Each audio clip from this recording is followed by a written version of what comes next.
مولاي يا أبا عبد الله يا ليتنا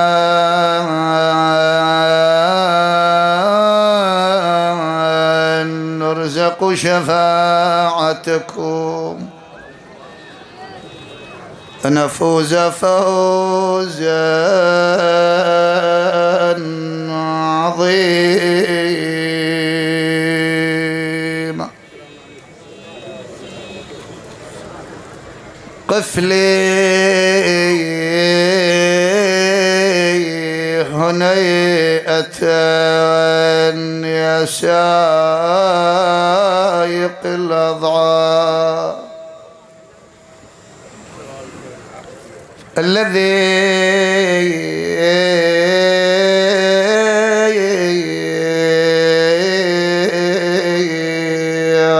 ودهم تحت الثرى النيام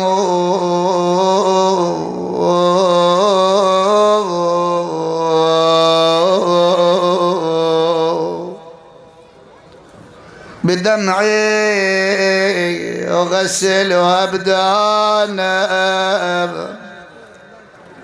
لهم بدارنا وأودعهم وداع المغرمين وأودعهم وداع المغرمين ثار عزازهن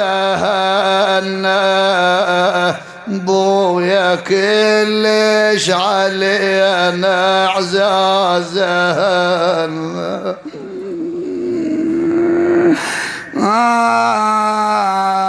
ما لا يقنا ما لا يقنا ثاب الحزن ما لا يقنا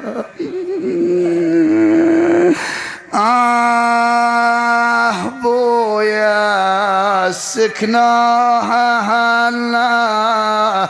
حلوة المقبرة سكناها لا المقبرة كنا كوني نشيل المقبرة كنا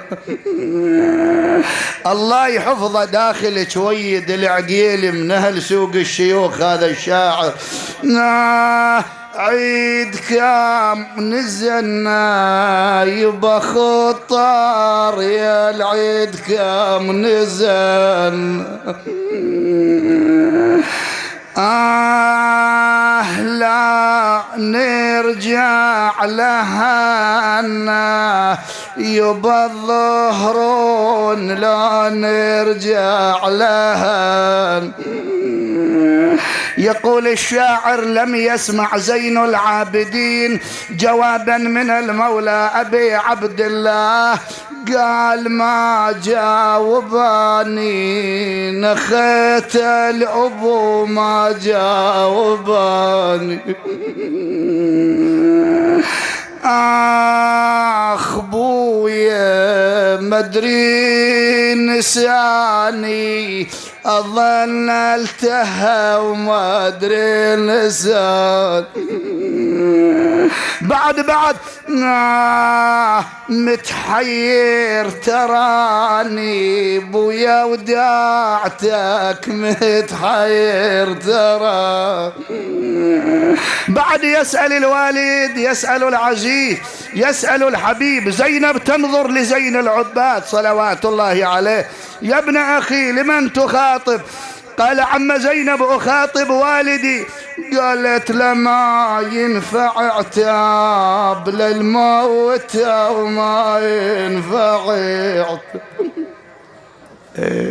الوقت ضيق علي خاف يأذن الآذان ما ينفع عتاب، ما ينفع عتاب للموت وما ينفع عتاب. بويا سدوا الباب يا والدي، سدوا الباب، شالا وهنا وسدوا الباب. بويا يا الحدر الاتراب، وعلي اشتاق القلب يا الحدر الاتراب. انا اقرا هاي الونظه لعدنان الغزي واسالكم الدعاء، وحامل معي رساله من عشيرتي، من عشيره ال جويبر عزاء الى عشيره عقيل، الى قبيله عقيل. يقول الإمام زين العابدين بعد 47 عاد إلى دار الحسين للمدينة.